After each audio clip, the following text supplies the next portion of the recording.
to Windy City Highlights Season 2, where we embark on a journey to explore the rich tapestry of diversity that has woven itself in the very fabric of Lethbridge. In this season, we shine a spotlight on the incredible people that have chosen to make this city their home.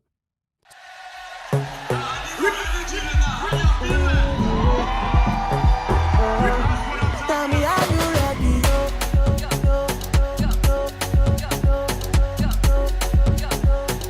You're ready to pass on a people.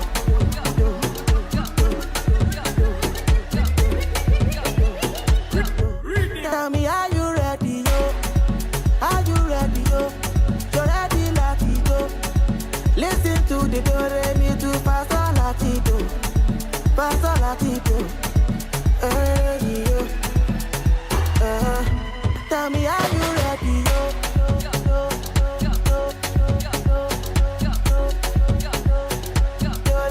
If you don't document your own stories, often it will just go away. And it's like, we do tell the stories because people might know, like, right, we're chatting about certain things. Like, there's kind of maybe moments or things in Black like life here that we can like have conversations about.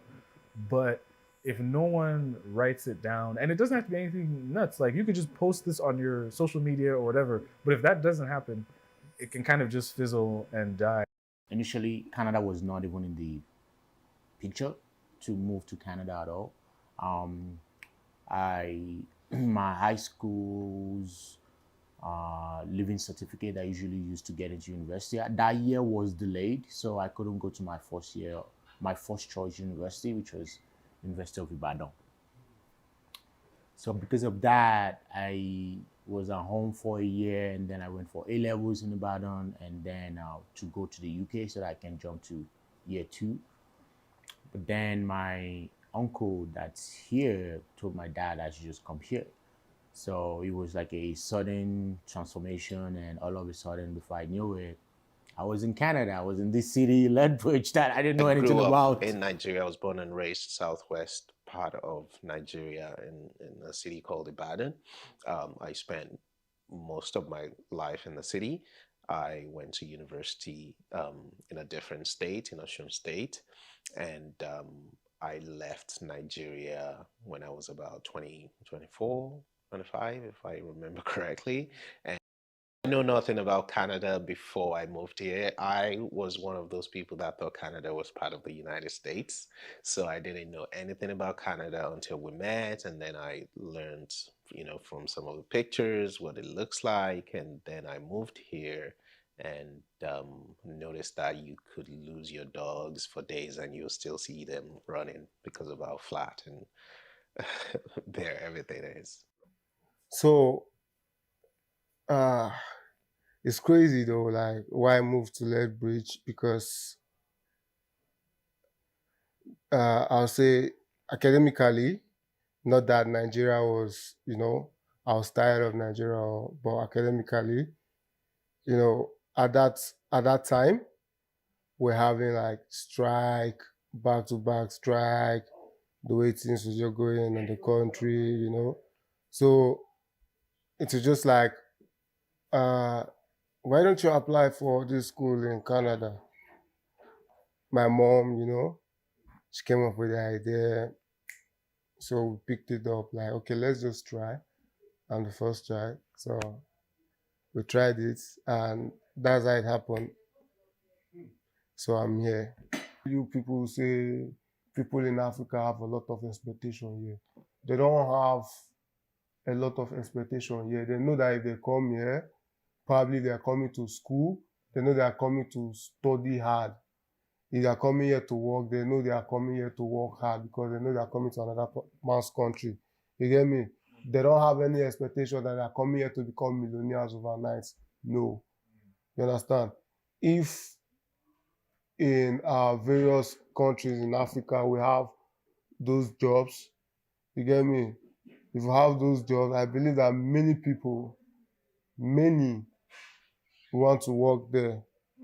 You understand what I'm saying? I think any feelings I had about Lethbridge are also wrapped up in just that like freedom of being in university, being away from home. Not for the first time because I went to boarding school, but it's different. This is different, being away from home, being like I remember I would sit in my room and it's like I was in a dorm in U-Haul at the university, and I would sit in my room at like 2 a.m., not doing anything, just hanging out, eating pizza. But I was like, yeah, I can do this.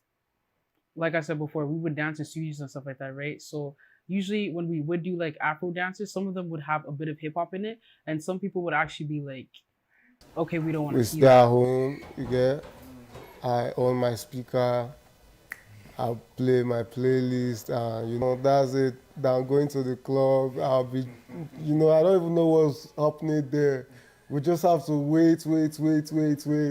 Then you get like 5 minutes. They play like 2 songs for you, Afro beats. You get me? Like it's just like once you hear Burna Boy or you hear Rema, I just know they're just saying black people come and dance.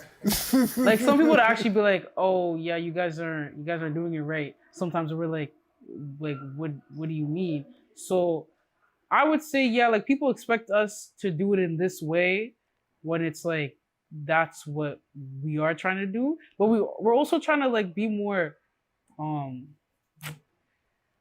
I don't know, we're trying to show more, but it's like people aren't comfortable with that and they want us to just dance a specific type of way. So I would low-key say like, yeah, I don't know.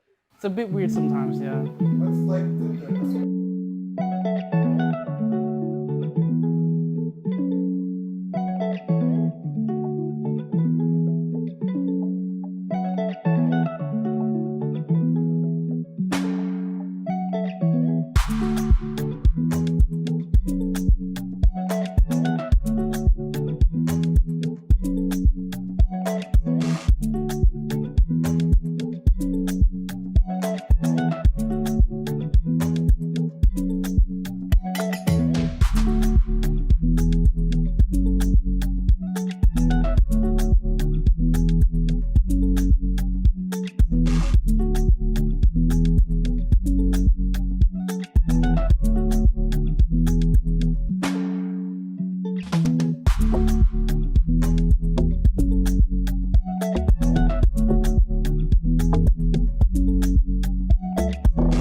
It was worse from elementary to high school. Right now university is pretty calm because there's a lot of diversity, but I would say like for me, I would think the worst time would probably be middle school, only because middle school is kind of the moment where obviously everybody's going through puberty, everybody's going through their own type of way of thinking, right? So sometimes I would think something would be normal when it really isn't, if that makes sense. Like I've been called, I remember this specific time I was in I think I was in 7th grade, and I was the only black female in the group. There's like Filipinos, there's whites too.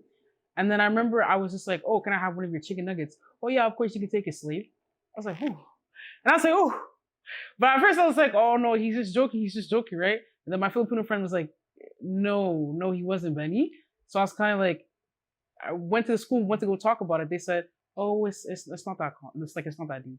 Like, you don't have to think about it like that. So obviously I'd be like, okay, cool. I don't have to think of it like that.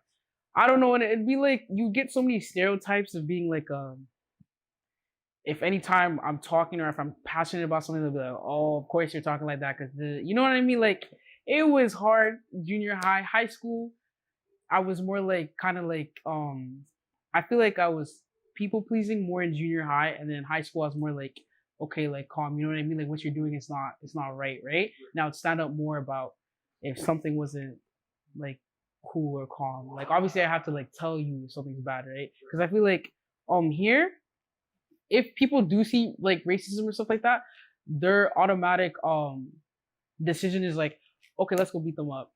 You know what I mean? But me, I'm kind of like, no, let's actually have a conversation about this, right? Like, let's actually talk about it. And I feel like ever since I've been doing that, people have been like respecting me more or something like that, or like I don't know. But yeah, it was a rocky trip, but we're here. Because just being around, you know, other Black people, I think is really important when it comes to like growing up.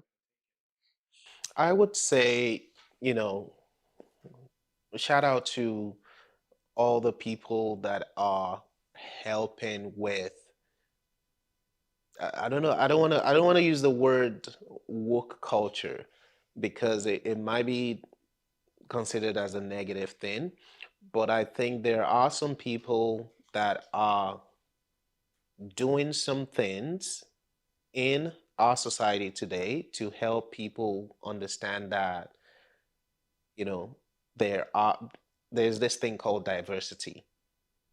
So those people, I would say, gave us the courage to be able to come out and say, hey, look at us. We can do these things. This is us. This is our culture. This is how we do things.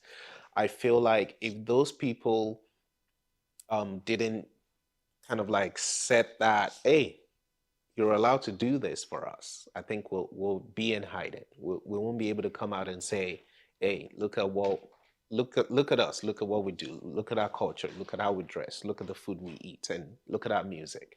So I think there was a shift in the society, in our society, over the past couple of years that has given people the opportunity to be able to express themselves in a way that they probably wouldn't have in the past. Just being around, you know, other Black people, I think is really important when it comes to like growing up in a society like this.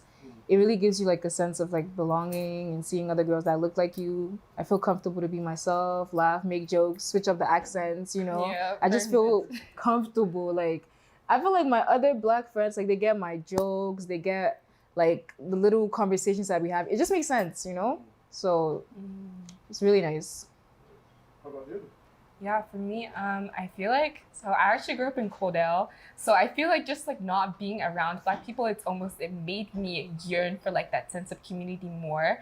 So almost just kind of like being at university and just kind of getting to be around a more diverse group of people, it was really nice to kind of feel like accepted, and it's almost like people can like look at you in a group and it's like almost you don't have this sense where like you're othered, and it's almost just, it is nice to feel a part of a collective. I think what fascinates me is usually like the, I guess, subcultures or microcultures of a place, because, you know, we can say Canada broadly, but Lethbridge, but then if you look, the prairies are different. Like I went to school a bit in Montreal.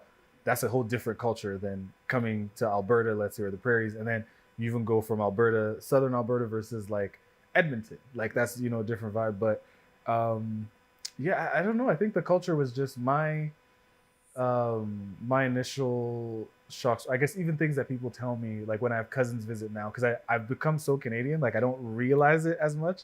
But my cousins come and they're like, oh, why are random people just smiling at me? Like that's weird, you know? And yeah, I think it was just very different as well. I think going to Fort Mac, the difference between like that very like working class culture, whereas where I lived in Europe was very like TV, radio place, like a very upper middle class, whereas this was like a very blue collar thing. But I feel like generally what they say about Canadians is true. Albertans, especially, are quite nice, quite polite. Um, Generally kind, but I don't want to oversell it because people oversell it sometimes. But there is that vibe here a little bit, especially in Lethbridge, I think. I love the community. I love the size. Although when I moved here, we're about 75,000 people. We're like over 100,000 now. I still love the size. I love, how even though it's over 100,000 people, I feel like almost everyone still knows everyone. It still feels like that type of community. So, and I love that, our Afro community is growing as well. We're now having, different association of different African countries and having members, meeting together and doing different things together. I just, I love that part of the community. It's hard just because of my accent. That was a really, really big stuff. And mannerism as well. Not having people to like communicate with. I was kind of like isolated, like, building this entire community at home and then boom, uprooted. And, like my family's 3 generations, 4 generations were like 30 minutes walk away from me. I'm not even saying car, like 30 minutes walk, right? Like if I get bored at home, I can easily walk back to our family house and I'll be welcome there. It's like I'm back in a stadium full with players and everybody's shouting, and we're having fun. So now to move to a place where like you don't know anybody, it's cold, you can't even stay outside, you can't walk for too long, and not having a car, not knowing the structure, almost froze myself to death in the about 3 weeks or 4 weeks getting to the country. So yeah, that was those were some of the challenges faced. Like yeah, that was pretty much it. The major difference for me between the Nigerian culture and the Canadian culture definitely has to be the how Nigeria is more community oriented, while no, not like the community orientation is more like a society oriented in Nigeria, whereas for Canada it's more individualized, like it's you and your family type thing. You're 18, you're expected to like leave the house. As a woman, go to your husband's house, or as a man, go start your own family immediately. That's why you see people in young adults in relationships that are like very, very connected, because at some point you're expected like, okay, goodbye, you're shipped off. It's you and yourself. If you need help, ask us. If we can help, we'll do it. If not. Whereas at home, it's you can, even if you have to leave and everything, the audacity to bring home your spouse at 18 years old, you're going to explain it. So, and it's more like a village raises a child at home compared to here where it's you and your babysitter and your daycare. Don't get me wrong, those things are good, but when you actually get to it, if you look at a nursing mom, she needs a lot of help. A daycare is not a help that you are talking about. Yes, I grew up in Nigeria. I learned everything in English, because we have the 3 major tribes. We speak different languages. English is the only language that we all speak together to understand each other. So in schools, everything was taught in English. English is still an additional language because Yoruba is my language, is what I speak at home, is what I speak with my family and my friends. So sometimes I think people forget that when I am communicating in English, I am having to think and translate and filter a lot of things before I can communicate back. And sometimes there's that expectation that you need to respond.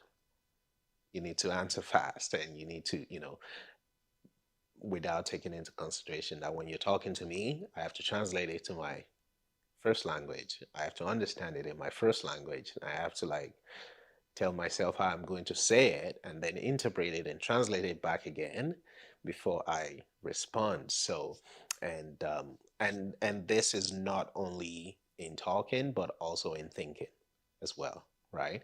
So navigating, that it might not sound like a big deal, but you can imagine like, being in an environment where that is what you have to do on a daily basis, like the level of exhaustion to be able to process that. So um but yeah, that's Like, oh, it's like a craziness, which is like a whole thing I talk about with racism makes you crazy, because then you're like, is this actually me as a person? Like, or is it like, oh, you have this like fantasy, or even in terms of like, if something happens to you where you're like, fam, I swear that was racism, but it was weird.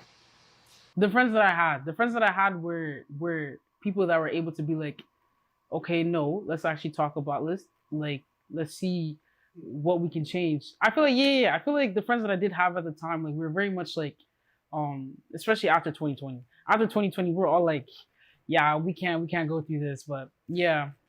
I guess as first generations, it's hard kind of being away from like our roots and away from maybe our extended family members who we would be able to share that with. So be able to like just connect with our cultures through dance has been a really great experience for us. We love to dance and we love where we're from, so it just works. Period. I was very confident as a kid, and then I moved here, and just being around white girls and Asian girls, I just started to feel like I needed to be like them. But after like going to high school and then coming to uni and being surrounded by a lot of other beautiful Black women, it really made me like love myself more and feel more accepted to be like in my own skin. So it's just amazing, you know? And also the dance thing about being able to share the culture and everything was such a big thing for me, because growing up in Calgary, it was nice, but like I felt I didn't really have a group of people to just kind of like be my authentic self around, especially when it comes to Afro beats. Like I would only do like hip hop and stuff. There's nothing wrong with hip hop, but like as an Afro beats dancer, it was just nice to see other African girls who like the same style of dance, and we just connected in that way. So that was really beautiful. Nigerian, because the funny thing is I actually lived in Nigeria for a long time. Like I lived in Nigeria for, at this point, about half my life, like 14 years. So at the time where I moved to Canada, I'd spent most of my life in Nigeria, but I'd already lived somewhere else. I came here, and people have a stereotype of like, oh, you're Nigerian, so you should look like this, you should sound like this, you should behave like this. Like there's people who say they thought I wasn't Nigerian because I'm not loud, like I'm not a, but it's like, it's a country of what, at this point now, 200 million people. So of course there's gonna be quiet people in there as well, right? So yeah, I think it was just growing into myself and realizing like, no one can take that away from me. Like no one can take that away from me. And I've had multiple times where I'll be in conversation with people and I'll say something about Nigeria or whatever, and they're like, how do you know that? Like, what? And I'm like, yeah, like I grew up there, but I don't feel the need to perform a Nigerianness at this point. It's part of me. It's like, that's the thing. I'm like, you can't take it away from me. It's not yours to take. I think we have sometimes people who act like a kind of culture police, where it's like, oh, if you don't do, but it's also really interesting. I think part of it is like my academic background as well, studying anthropology, and like a lot of people, when they move to a country, become very hardline about their culture, because the version of that culture you know is the one you left. The culture is still moving and growing and changing, right? So people will be here and be like, oh, we don't do this in Nigeria. Like, I'll give an example, it's kind of out of pocket, but I remember this pastor at my church being like, oh, you kids, you Nigerian kids here, you don't know if it was Nigeria, you wouldn't be talking like this, There were dudes in my class in Nigeria selling drugs. Like, so it's like, that whole idea of like, oh, this is the culture is pointless, because even in Nigeria, like in Lagos, there's different, you grow up in one house, another house, things are completely different. So I think just being comfortable in my own skin, and it's something that I know I definitely has come with time, and also going back home, connecting in different ways, and like realizing like I can maintain my connection. And also I think people, when they think of culture, tend to think of like, oh, what your parents and your grandparents did. But what I've done is I try to connect with culture of what are people my age doing, and that's easier for me because I went to secondary school in Nigeria, I went to primary school in Nigeria. But it's like, what are people my age doing? So when I went to Nigeria, I was going to art galleries because that's what I do here. That's what I do anywhere. I'm going to places to watch live sports because that's what I do anyway. So it's like connecting with your culture at the level that you're at. And I think that's what's really helped me. This might sound cliche or whatever, but like I would say keep your head up, to be honest, because I feel like people get beat up so much with like words and like like racism and stuff like that. They'll be like, okay, like I can't say anything, like let me just like keep to myself. But it's kind of like, no, like make sure when those situations are happening, you say something about it. It's not always gonna like, I don't know, I feel like people like mix up you, like I don't know, like I feel like when people are passionate about something, or like if like a black female is passionate about something, people are gonna be like, oh, that person has attitude, oh, that person's wrong, oh, no, you're just speaking what you're feeling, right? Obviously other people won't understand that, so let them know. You know what I mean? Just have a conversation. Obviously it's harder for elementary to like junior high because like you can't really do that, but I'm just saying, like, just keep your head up and make sure you have a good circle around you, to be honest. The main inspiration, behind these things is the fact that there is nothing like that here. And just to bring a sense of belonging and sense of feeling at home to a foreign land where there is people scattered all over the city, not knowing where to go, and everybody's confused, was what led me to being, getting these things rolling. Because there were people that were doing things like that, but they needed extra hand. And I'm like, okay, well, there could be something that we could explore and add to and help out even more and make it even bigger, so that college kids can know it's happening and they can feel at home. And university kids as well. And because, like I said, when I got here, in my class I was doing 3 classes. It was only one class that I found another black kid.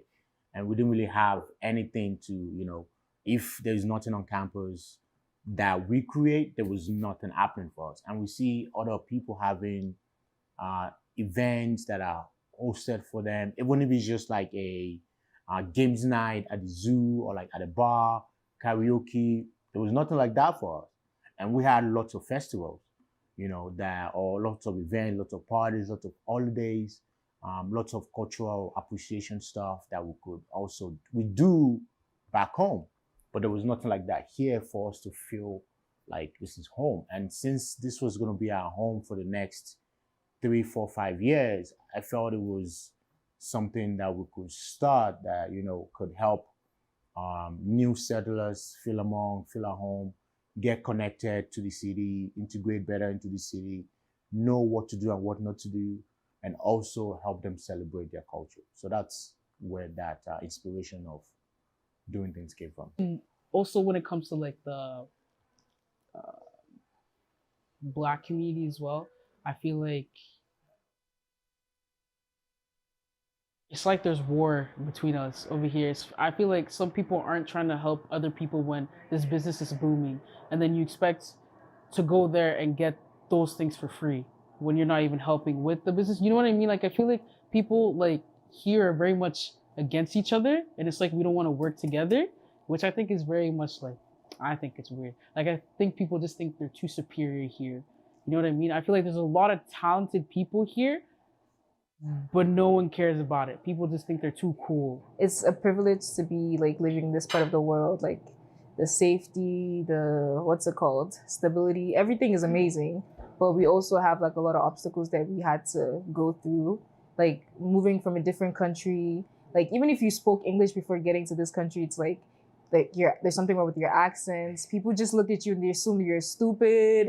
And it's just, we face little things behind the scenes that don't seem like a big deal to other people, but they actually like affect every aspect of our lives. It affects how we do in school. It affects how we communicate with other people.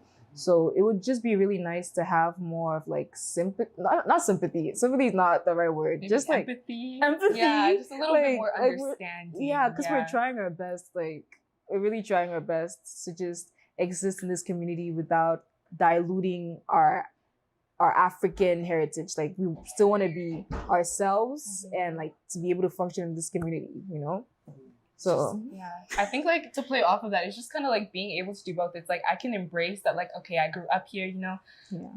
unpopular, but I can do a little do-si-do. Okay, Exactly. I can do a line dance. I Whip up can some get down with that fufu. kind of stuff. But yeah, I can also make some salsa numero. Thank Okay, I you. can get down to some amapiano. Like, guys, I can play both sides, and I feel Yeah, like that should be okay. And I feel like you think we're bougie, like we don't know like, what we we're don't- doing. Yeah. Like when I tell people, oh, I cook or I do this, you're like, how did you learn how to cook that from home? Like, guys, like, you think I'm eating pizza every day? African, Like we should be allowed to be diverse in the ways that we are, but also I think there's a lot of people doing similar things, a lot of people who would benefit from collaboration, and it doesn't always happen because maybe the communities are separate, and it would be cool to see more of that. And I think the pandemic played a big part in that, where there was this kind of like harsh break. And I can even speak to the university experience where I have cousins that are in university. These guys are younger, and I'm asking them like, what are you doing? What are you? And they're not having the same community experience we had, because that 2 years of like a break, all the people who were kind of carrying that knowledge have left. And so now I think a lot of community on the campuses is being built from scratch. And also we didn't have the benefit of having bare people.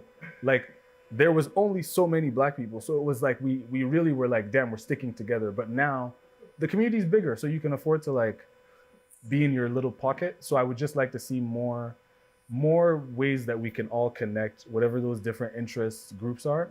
And yeah, I think more acknowledgement from the wider community of Black people outside of just like that kind of like Black History Month, outside of just food and festivals, I would say. So we have Black professionals, we have like Black creatives, we have all these things that people are doing.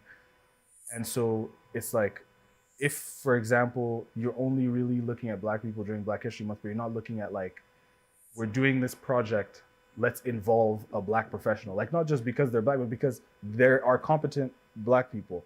Like those kinds of things. So I would like to see more acknowledgement of the Black community.